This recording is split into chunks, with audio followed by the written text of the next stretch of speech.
Katherine is one of, if not the best characters in Infinite Magicraid. And there's two ways to get Katherine here. There's either the campaign quests or being able to 3-star the campaign to get her. And a lot of people are kind of mixed in between what the first Katherine to get is, because we can get every copy of her, but the two first ways for most people are going to be 3-starring the campaign or beating the campaign quests here. And one of the things we need to do to be able to do that is complete floor 26 of any Dwarven Ruin. When I haven't beaten it yet, I was looking for content on trying to beat floor 26, and all I was finding was a ton of either Massive Whale accounts or people beating it with Katherine, or they had a ton of mythics. So I want this video to show how I was able to beat it with no Katherine and no mythics, and just break down exactly what I discovered along the way, all the stat requirements, and what characters I can use. Because the encouraging thing about this is a lot of these characters are guaranteed on your account, the ones that I used. And eventually you'll get the core members of the team that you're going to need to be able to beat this. The downside is, as I found, is you really need to have everyone fully ascended to be able to survive, because that's the big bottleneck. Is food in this game is really difficult, and unfortunately I was not able to do it until finally everyone was ascended 5. And let's break down the team here. And I did it in rum, the one that actually gets bonus damage taken on dot damage. And here is the run here. Beat it barely. The expectations for this video is to be able to manually clear it one time and then to get Katherine, because I really believe the true way to progress in this game is to initially get Katherine, and Katherine is going to be your crutch to be able to push through a lot of hard content. So this is the team I ended up using here. And one thing I want to highlight here is, because this is trying to be free to play, is that the exclusive 3 Dario. And I want to highlight that he died on round 2. He didn't even make it to the boss, and it was just these 4 characters here, because I think this is the real core of the team here, is going to be these 4. That's the thing that we're going to want to focus on. Dario can be replaced pretty easily, and this run could be a lot better with, you don't need an exclusive 3 Dario to do this, is what I'm trying to say. And you don't need any exclusive 3s for the legendaries.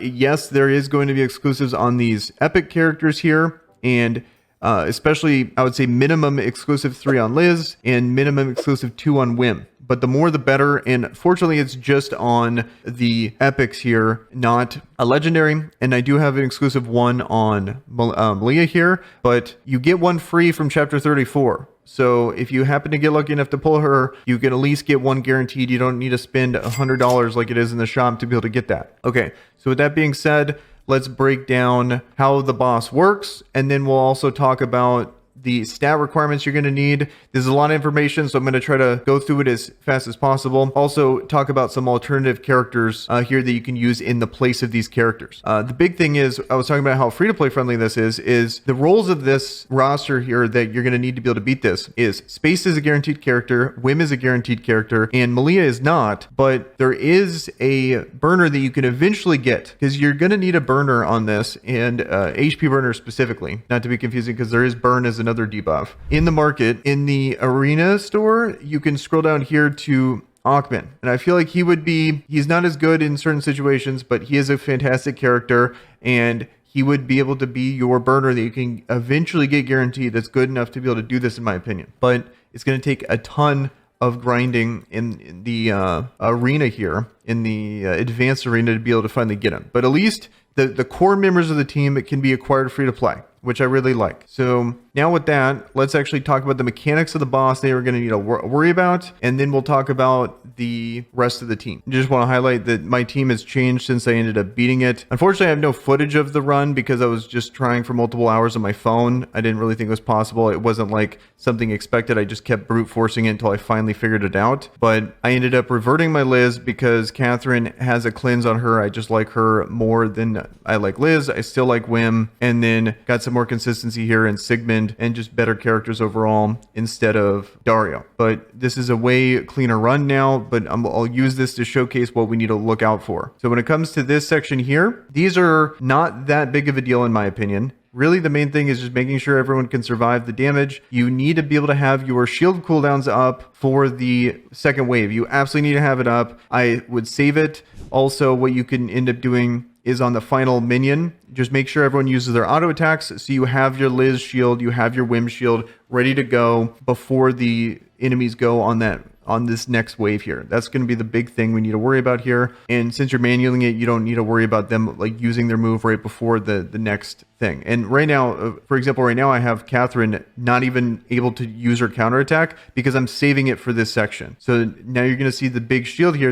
Imagine this as a Liz putting this shield down. Also, we got to worry about Walter because right now, when it comes to this, we have 2 nukers, or essentially 2 AoE nukers and 2 single target nukers in Horus right here. And they do have an AoE as well, but mainly these are going to be the single target nukers, and you also got to worry about the poison. And if you can survive this is like the first hard part, and then the real hard part is going to be the initial phase of wave 3. So as these guys go down, and this is far easier with Katherine. It's just infinitely easier because she auto cleanses, she has a nice shield and counterattack. This part right here I want to highlight is here's the speed requirements, here's the effect hit requirements, and then here's the speed for this guy. And here's the speed for her. And she ends up going first. But the big thing we got to worry about is he's going to remove all our buffs. And then she's going to, with this move here, chance to reduce their attack by 40% for 2 turns. Also, there's a 100% chance to inflict res buff. This is a big deal because we can't rely on our shields here. We need to be able to heal just legitimately, or have enough tankiness to be able to survive legitimately.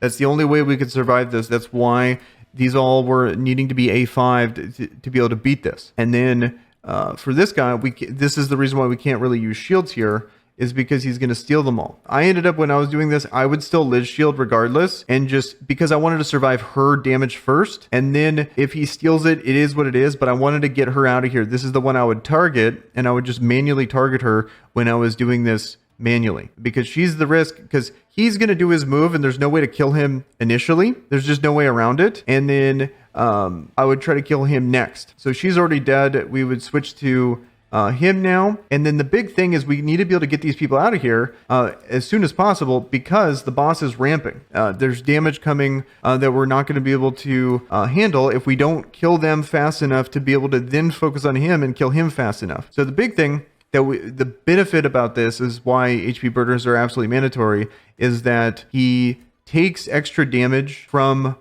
dot damage. So it takes 20% more dot damage and 80% less damage. So you absolutely need to have a burner here. It's just not going to be possible. But here's the worry, is 5% more damage when a turn ends. So he's always ramping. And if you don't have a dot on him, he's going to have 20% more attack. So he's going to hit like an absolute truck if you don't have a dot. You absolutely need that. Here is, he has 2,120 speed. So we need that 40% speed reduction off space here. Absolutely need to have that. And then we have the heal plus the speed boost. So the flat heal is actually really nice, even though normally her heal doesn't really feel that big. When it comes to this, since we don't have shields to rely on because they're going to get stolen or blocked, we need that extra heal. And space, this is where space really comes up clutch. This is the hardest part for me, was keeping space alive. It's even hard now, but Katherine makes it so easy that even if she dies, it's still an okay run. Whereas if space died before Katherine, it just wasn't going to happen. So also I had only 1 burner. So maybe if you have 2 burners, maybe you'll have a little bit more leeway there. Not sure. And then that's pretty much it when it comes to the boss here that we got to worry about. We got to kill, we got to worry about the shields. We got to be able to survive on our own. And then just being able to survive on our own is another reason why you need to have A5, is because you're not going to have the healing and the shields to be able to deal with that. Whereas in other phases of the game, you can actually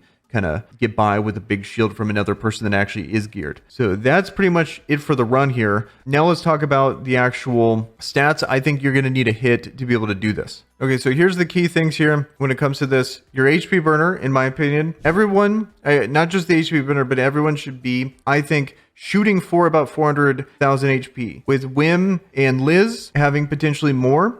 But that's going to be the goal. About 300 to 400,000 HP is going to be the minimum, in my opinion, to be able to survive consistently. And then with as much speed as possible, the enemies have 1512, or they have 1520 for the first and second wave. And then you just saw the speeds for the other ones at 1720, 1820, and 2120. So that's going to be the speed requirement. I don't think it's realistic to be able to beat the speed of the boss. Luckily, space, you can cheat her speed out because of her passive, but we'll get to that in a second. So for these people, the things that matter are going to be the survivability and the effect hit. So I have about 100%. You just watched it. He doesn't really get, or she doesn't really get resisted that much. Big thing is mastery. I prioritize being able to survive more than mastery, even though this is going to do more damage with more mastery, that was the priority I did for this. Here's the gear here. Big thing is going to be trying to get 6-star pieces with just, I would say blue 6-star pieces are a big deal.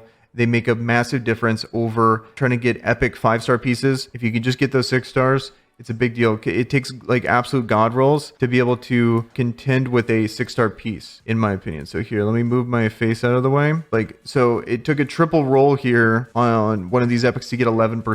And then this one, like, it just look at how much better some of these 6-star pieces can be if they actually hit. Like, this is just one roll, 12.9% HP, for example. So try to get blue 6-star pieces, and with good rolls, that's going to really help boost up your stats here. And a lot of these were farmed on like stage 21, stage 22. So it's just going to take time to be able to get the gear here. And I never bought one of those like $70 pieces of gear that gives you like perfect, like almost perfect stats. I feel like that just completely makes you out of touch, because I don't even think I've ever, even farming 26, ever gotten like a 6-star legendary piece with anything good. Actually, I think I got this one right here. Either I got this from Space Temple or I got this from actually farming it, but this is like one of the only pieces I actually have that's like a legit legendary 6-star that didn't even roll that well, to be honest, but at least got effect, hidden mastery on there, and if I take it all the way, it might hit that again, which would have been absolutely sick. But they're very rare to get. So that's going to be the burners. And notice how I have the same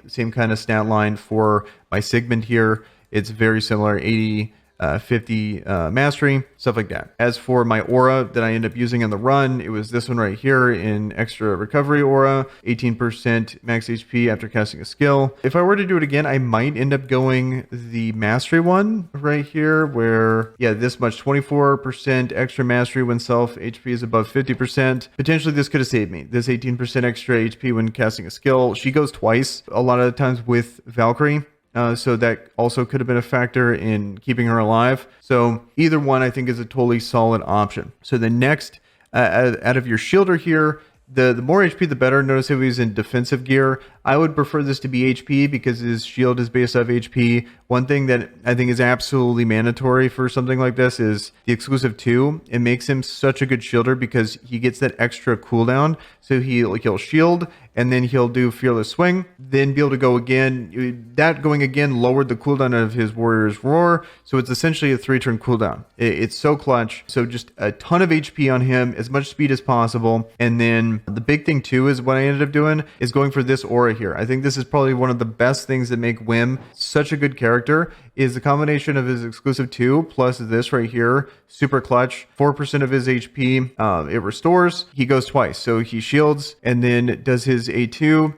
It's healing both times. This came up clutch, especially on wave 3. So this takes a lot of farming. I've made a big focus on my team on focusing on faction wars. That was my goal, is to get something like that, because I felt like that was really going to help, and it turned out really clutch. So if you're struggling on survivability, even with all this, it can help a ton. Also, what could have helped a ton is just having another 100,000 to 200,000 health from having another 40% HP just off his sets. That can also help too. Let's actually go to her. She removes the 3 layers of dot debuffs, which is pretty clutch against the Walter, especially. That's pretty much what made her super good, and why she got replaced by Katherine later on, is because she's now doing the cleansing there and doesn't need a move to do it. She just does it passively every time someone goes. I think this is the true MVP of this, because the hardest part is the boss. She's the one that needs to survive here. Ideally, this would be way higher HP. This is probably what made it so hard for me, is that I just couldn't get her a decent speed while also getting her with good amount of HP, because she would die and the run would be over. Now, Space still dies sometimes in 26, but the run's not over because of Katherine. The big thing is just getting the speed down on the boss is so good, because he's going to start to lap you with that much speed. So you really need to be able to check his speed there, drop it by 40%, and then you have the boost here. Her auto attack doesn't really do much because he's getting a 75% turn meter reduction. This is all very good. You just need her to survive. And a lot of people, even though she's a free-to-play character, a lot of people just don't have the food to be able to get 5 characters A5. And probably don't feel good about leveling up a Space. And I really think this is one of the most underrated characters in the game, and it's totally worth A5ing, because you really need unfortunately in this game, you really need A5 characters you want to keep, because they don't if you don't fully commit to them, then you miss out on this whole piece of gear. That's a speed piece. If you don't A3 them, you're missing out on this piece here. So really big deal. Also, you'll notice the gears, it's like blue gear. Yes, there's a feather set here. Didn't really roll that well. It's all crit damage and effect hit. This is a speed piece here. I believe this is the pieces I got from campaign, to give you an idea. This is where I ended up getting this stuff. So hopefully yours rolls better than mine. And then just luckily got some first aid sets from events here. But clutch thing about this is the healing effect is actually really nice. And I have like 60%, I believe, healing effect that I thought was totally worth it. 64.5% healing effects makes a big difference. You'll notice it. But I think what would make an even bigger difference is if I had like 400,000 HP on her, she wouldn't die nearly as much. Maybe drop her speed down a bit and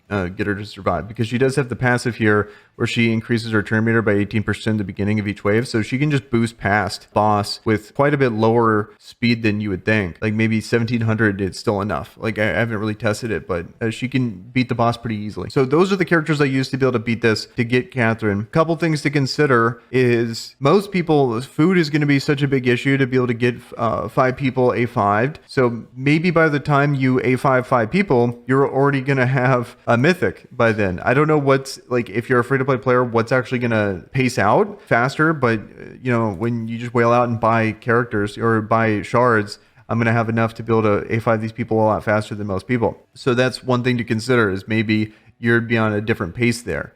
Where you're gonna, like, by the time you get this, maybe you're on your 4th, or you're just about considering building your 5th A5 character to be able to do this. Maybe you might as well just build the mythic, is what I'm trying to say. But if you're in a similar situation than I was, where I wanted to be able to beat the campaign, and then I also wanted to get Katherine before getting the mythic, this is the video trying to do that. Hopefully that helps clear some stuff up, so you can at least know it's worth attempting or not. If you have significantly below the stats I recommended in this, I would highly recommend just focusing on an easier dungeon, because this is going to be super hard content. That these stats that I was talking about were like minimum thresholds to be able to barely clear it one time, fully manual, so you can beat this. And then also keep in mind too, to be able to get Katherine, something that's really hard is floor 23 in the Mark Tower. This is something that's even more, in my opinion, gated by characters, because not only do you probably need a burner, but you also need someone that can remove shields, and you need to be able to level that character up. So keep that in mind when it comes to getting Katherine this method. I just happen to have characters that remove shields, and I was able to do this. Also use a couple revert potions to be able to do this. So that's how I was able to beat all of this here with those characters. And then a couple other things that if you're struggling with this, really it's going to come down to just playtime, and then just keep remembering that there's a lot of ways to progress slowly over time. We have the sanctuary here as you slowly A5 characters, or even kind of A them up initially. You got all these passive sets here. That's probably the slowest one.